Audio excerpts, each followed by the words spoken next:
Alright, hello. So we are going to start the first chapter in physics called a physics toolkit. We're basically going to review a couple things: metric, dimensional analysis, scientific method, and then graphing. Because a lot of times in physics, we're going to graph our data to find a model or to find how variables relate to each other.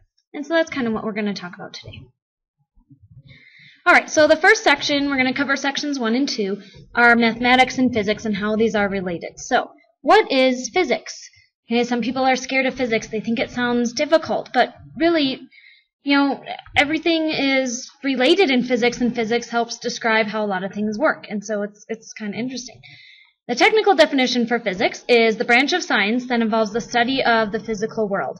So energy, matter, and then how basically those two main parts are related. So we're going to do a lot of things with speed, velocity, acceleration, and then also looking at energy.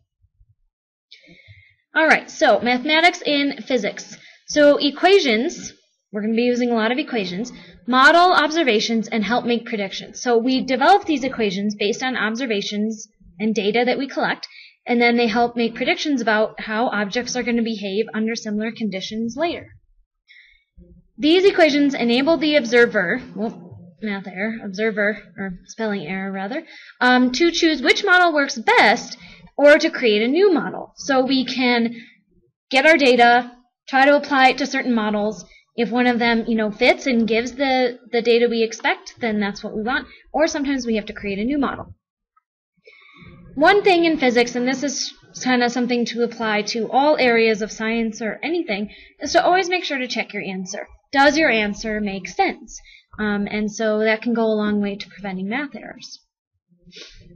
Alright, so one of the other main parts of physics is to look at SI units. We'll use SI units a lot because metric uses powers of 10, and so this makes it really easy to convert from centimeters to meters to kilometers to whatever. So here we've got some general quantities and their base unit. So for physics, the unit of length is going to be the meter. For mass, it's the kilogram. And so usually if you're not in these two units, you want to convert to get to these two units, and we're going to talk about how to do that in a second. So along with converting, we have all of these different versions of our base unit. So the ones that you're really going to want to know are the millimeter, and I'm just using meters as a base unit, but it could be any of those base units, the centimeter, and the kilometer. Okay, so 4 millimeter, these are all in terms of the base unit. So what this means is for every 1 times 10 to the negative 3 meters, that's 1 millimeter. Now, I don't like working in negative exponents. It's kind of like working in fractions. Shouldn't be scared of them, but it makes things seem more complicated. So I would rather write this one, and I lost my pen, there it is, as 1 meter equals 1,000 millimeters. And that's just a conversion that I know. You can also use the prefix. Milli is 1,000, so like a millennium, so you could use it that way. Same thing applies to centi. So if you think about century, century is 100 years. So for every 1 meter, there are 100 centimeters. And so both millimeters and centimeters are really tiny. And you'll notice that all the exponents over here are in the negative, because this is all based on the base unit. When we go above the base unit, for example, kilo, there are, for every 1 kilogram, there are 1,000 grams or meters or whatever. So here, the base unit is the 1,000 for every 1 kilogram, and you'll notice here that our exponent is a positive 3, because we have 3 zeros. And so knowing these 3 main conversions, milli, centi, and kilo, that's usually about all you need to do physics calculations. But you can always look one of them up also if you run into one that you're not familiar with. Okay, so using metric, we're going to employ dimensional analysis. So you may remember this from chemistry. This is basically a method of using units to check your work. So you treat units as algebraic quantities, just like numbers or variables, that can be canceled. And this is something I say in chemistry a lot. If you know how to use your units, you can solve almost any chemistry and or physics problem. You don't need to memorize all these equations. You just need to use your units.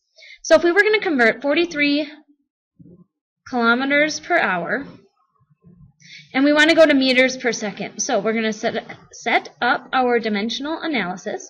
Let's work with kilometers first. I want to convert kilometers to meters. Well, in order to cancel out kilometers, it goes on the bottom. and I know that every 1 kilometer there are 1,000 meters. That puts meters on the top. I canceled out my kilometers. I'm good there. Now let's do hours to seconds. Well, let's say that we don't know the conversion between hours and seconds, but I do know how many minutes in an hour, and I know how many seconds in a minute, so that would work. So I want hours to go on top, so they'll cancel with the 1 down here.